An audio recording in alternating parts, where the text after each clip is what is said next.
and I'm sorry to keep on harping about your age, but there's just so No, much. it doesn't bother me. I'm not vain at all. No, okay. So no, well, I mean, you know how some people are about like, their age and whatnot. Yeah. I I get excited about age. Here's why: because I see so much wisdom, knowledge, and experience that comes with time Mhm. that I personally am a person that actually gets more excited because I refine that balance in my own personal life. So Mhm. actually, the older I've gotten, the better my situation has gotten because I refine and refine and refine. So that's where the like, I'm fascinated with age and all of the wisdom and the knowledge that comes from Mhm. age. So that's why I'm big on, wisdom and knowledge from folks that, are older than me. And so what oh my God, I was gonna say something. So I'm actually so I'm pushing 40. I'm 39 right now. I'm pushing 40. And this whole notion of just to kind of close out on the topic of age, this whole notion of midlife crisis and it's over at 40. I'm just like, I'm sorry, like I'm gonna curse here a little bit. Like, that's stupid. It's really Yeah. dumb because I'm thinking I still feel like I'm barely getting started, which in some senses, with regards to how I'm structuring certain things and in my business and my filmmaking and refining my talent and everything, like I literally am still getting started. And this is after about 26 years of Mhm. video cameras and editing systems and almost 17 years in the media. Um, but I think it's all a number. Obviously, your your physique changes, but Mhm. outside of that, like right here and right here, it's a number. And so that's one thing that I really want to stress to people is don't let the numbers get you down. Run out there and do what you want to do. And as obviously in the filmmaking thing and with acting and whatnot, run out there, do Mhm. your thing and tell your stories because it's just a number. And I'm going to emphasize that. I think I'm going to be talking about that more and more as I hit 40 because, you know, one of the worst things that I did, and my parents never stopped me from doing it, was watching Married with Children. Remember that? Oh, hate that. Hate that movie. So, no, the TV show, Married with Children. And Yeah, I so hated it. it's so I didn't know how if effective it was within me with regards to making it seem like being married is the worst thing ever, having kids is the worst thing Right. ever, being in a midlife section of your life is the worst thing ever. Because here I am again pushing 40, and I'm just like that show. As much as I admire Ed O'Neill, Kathy Seagal, what was the name, David Faustino, and also Mhm. Christina Applegate for Mhm. the years of being on that show. I'm gonna say something, and I'm just gonna say it. That show was kind of damaging with It regards to the was. I content. found it offensive. I Yeah, really did. I found it offensive. I watched it a couple times, but no, they I took it all watched. out of contents. I I never got and understood that. Oh God, I'm 40. Life ends at 40, and the midlife crisis. I don't understand that comment. I never got that. I don't get it. and I remember thinking like, I'm never gonna have kids. Screw that. I'm never gonna get old. Screw that. I'm never. You know what I mean? And so Hmm. Hmm. I literally remember thinking those things like and now I look back on that, Dory, and I'm just like, man, those concepts were so full of BS. Like they really Yes. were. And so because it's all literally a number. And so that's That's right. why, again, going back to age, when I've met folks such as yourself and a few others that I can think of who started a little later on in life and in the acting side or maybe the Hmm. film directing side, I admire that so much because that gets me to say that's the reality of things. These are real people versus a stupid show from that unfortunately I watched way too much in the late 80s and the early 90s, and I wish my parents would Hmm. have um, turned off the TV, but Right. they didn't. They probably didn't know any better, and so. Um, but I yeah, remember being in a movie in 1994 with Gus Van Sant, which I won't name, but I got to meet 4 high profile movie stars. And all I can say is what you see isn't always what you get. Oh. You know, meaning, you know, there's lots of extras, lots of movie stars, but I think what happens for some people in their life when they reach that stardom is they think they're better than everybody else. Yeah. You know, and they're treated differently. For myself, I would never do that to anyone. And I would hope that a lot of that has been curbed now.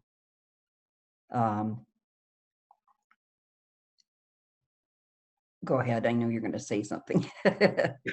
No. I was actually listening because like I have these I have these yin and yang moments where like I'm running my mouth and I'm hearing the sound of my voice, but then I also hear the silence and the calm of your voice, and then I'm like I'm hanging on every word like. But no, I was listening to that, but yeah, it sounds like it goes back to, you know, things not things not being what they at least seem to be, whether we're talking about Married with Children as a show Right. or people, Right. because, you know, again, I'm pushing 40 and I'm just like, damn, I'm only getting started, you know, and this is after 26 years of, Mhm. again, video cameras, editing systems, 17 in the media, and you know, I've got like on my grandmother just turned 95 about 2 weeks ago. Oh, wow. That's wonderful. And if I can make it to 100, then technically I've got about 60 years to go. If I can match her, I've got 55. There But you I go. mean, that's a lot of time, you know what I mean? So how this ties back into the bigger conversation is it's never too late to start, and No, it's never too late to bring value as an actor, an actress, or a that's filmmaker to the right. screen, right? In my life, I've always embraced tranquility, and also because I was brought up in Illinois, we had different ethnic groups. When we moved to Oregon, it was very white. Hmm.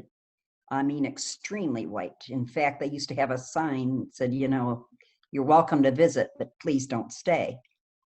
Uh, Wow. I remember having my friend come to visit me, and she happened to be Black, and she asked me where the Black district was. And I said, well, that's your first goal.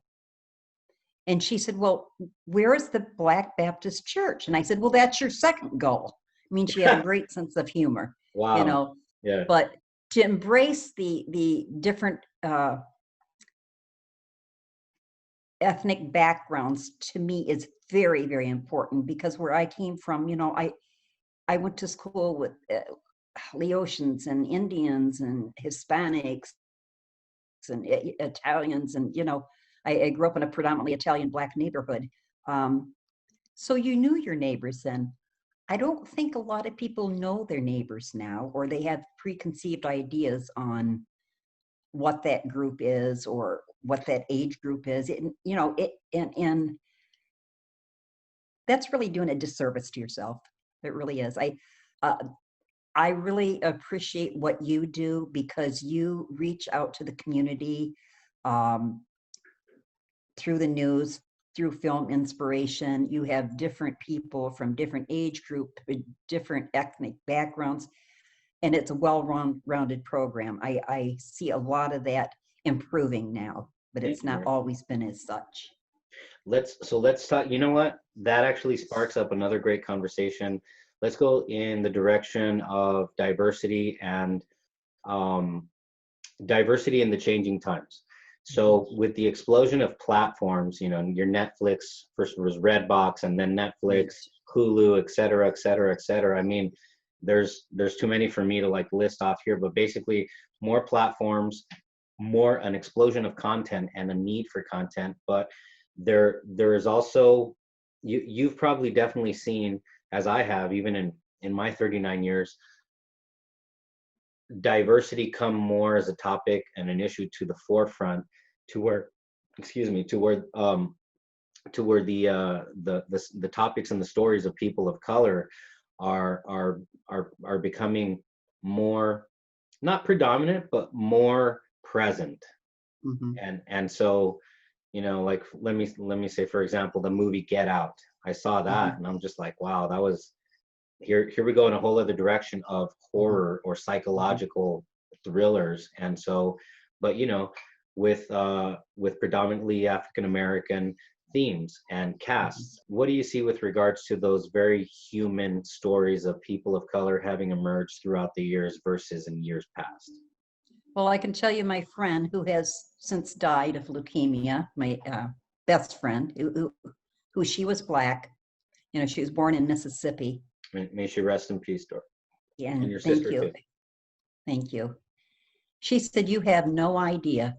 And I said, "You know what? You're absolutely right. I have no idea what you have gone through.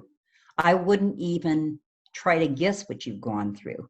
I mean, the discrimination that she had, and she was, let's see, 68 when she died.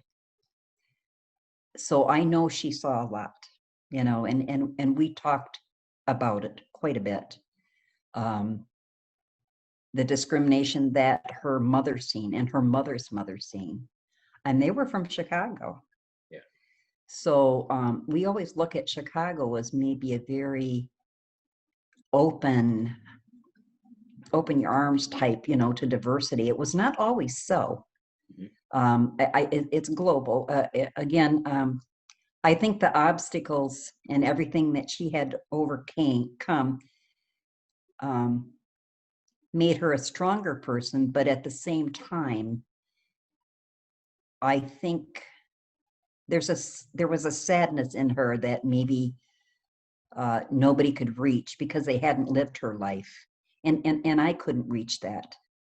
Who am I to say, oh yeah, I bet it was really hard? Well, no, I have no idea. Yeah. I have no idea what she went through. I know what I went through in the 60s with the discrimination, the riding on the buses to school that I had to do, and the disservice to the different ethnic groups in my school system, and even to the point where I went shopping with a friend who happened to be Black, and a clerk followed her around. Now, oh God, this was in 1986. And she kept following her around and following her around. It was obvious she was targeting her. Yeah. So I went up to the clerk and I said, "Why are you following her?" She goes, I'm not. She got all, I said, "Yes, you are. You're following her because she's Black. Why are you following my friend?" And I was very angry. And the woman said, "Well, I'm not. And my friend was just, she had tears in her eyes. And we left the store. And I said to the woman, I said, "I'm not done with this." So not to get up on my podium, but I mean, those are some of the things that I went through and I witnessed. But did I know exactly how she felt? Absolutely not. Absolutely not. And Dory, I've taken a lot of classes on anti-racism and different things like that to educate myself. It is not up to the ethnic groups to educate me. It's up to me to educate myself about that. yeah, that's a good point. I've never heard it stated like that before. And Dory, to go from having experienced something like that, and you said the 60s, right? Oh, no, I'm sorry, the 80s. That was the 80s, right? 80s, Wow, as 80s. recent as the 80s. Yeah. To go from that to then see the very human stories in for example, my best example in recent cinema is, for example, Selma, or Oh, yes. like, or also, oh, what was the name of that movie, the Denzel Washington one? Something about fences. It was a play. Fences. Yes, And fences. so to go from what you and your friend experienced back in as recent as the 80s to then seeing these very human stories, that has to be gratifying, at least through the lens of, okay, this is how far we've come, and we're telling these Absolutely. human stories now. Absolutely. Absolutely. I applaud. I applaud that. I really do. I'm not sure if you saw the Morgan Freeman Finding God, where he goes to all the different countries and I started to. investigate. it's worthwhile watching. Yeah. That explains a lot culturally too. I do believe we've come a long way, and I'm not a pessimist. I'm a proverbial optimist, but I do see um, racism still there, but it's on a subtle level. Yeah. It's not as bad as it used to be, I don't believe, but I do believe it exists, and I will always believe it exists because from our president on down the food chain is white heterosexual males, and I'm sure I'll get some flack on that, but I am who I am, and Freedom of speech. yes. Um, I don't think anybody can say, I can't even say to you, oh gosh, Edgar, I bet it's really hard. And now I don't want to make a judgment. Are you Hispanic? Are you Mexican? What is your nationality? My parents are from Central Mexico. Okay. So I would not say to you, Edgar, I know exactly how you feel. No, I don't. I don't know how your parents feel. I don't know what they went through. And even if I did, I'm not Mexican, so I can't understand the hardships and everything that everyone went through. Can I empathize? Absolutely. Can I stand up for people? Absolutely. But no, I have no idea the struggles that everyone has gone through, people of color. I wouldn't even venture to guess.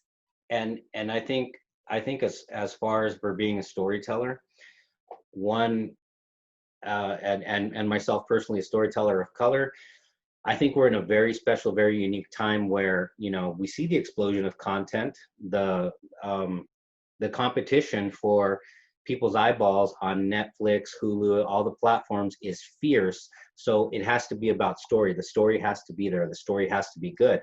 So that's where I'm seeing, and it's been there for a bunch of years. I'm not saying anything that's new, but we're seeing, and we have seen a resurgence of an attempt to tell quality human stories, quality stories that are very human and very real to connect to.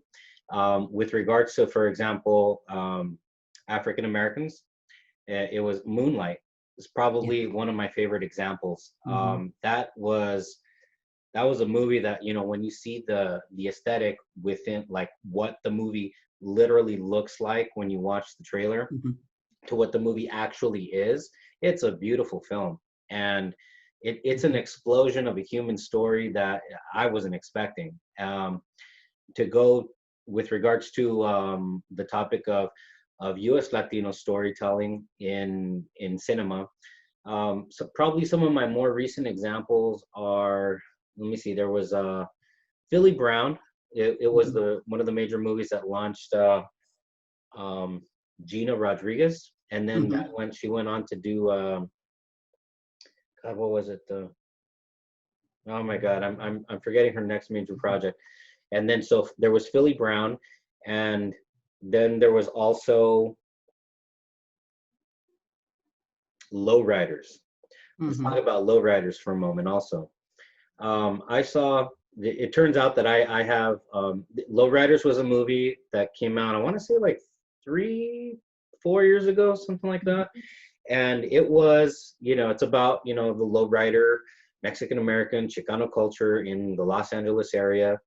And it has all of the aesthetics, like the literal look of, like, the cars and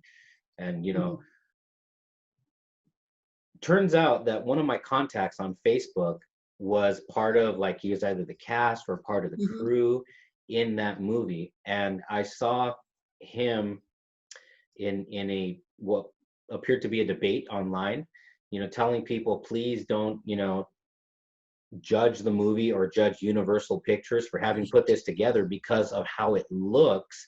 Give the movie a chance, give the movie a shot, go watch the movie. And I thought, what does that mean?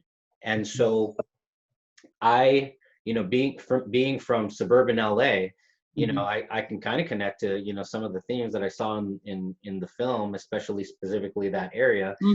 And so I was delighted when the movie like it has all of the aesthetics. It looks what it looks like. You got, you know, brown people, shaved heads, Mm-hmm. white beaters, Mm-hmm. the lowriders, um, the LA culture. But it wasn't just that. It was also a very human story of a father and two sons. One, I think, from what I remember in the storyline, one was just like fresh out of jail. The Mm-hmm. other was, you know, was trying to find his way in the world. The sons, and then the father's just trying to kind of. I think he runs like a lowrider shop, and he's just trying to keep his kids on a good path. Mm-hmm. But I won't give any of the storyline away, but I can tell you that the movie ends up being a very human story. And so to go from what you experienced with your friend in the 1980s, Mm-hmm. to then seeing people of color portrayed on a very human pedestal in very human stories. Personally, to me, it has to be done, you know, very Right. precisely. It has to be done just right, but it is so possible. It is so possible because, Yes. um, you know, And it's that powerful. It's a powerful message. yeah,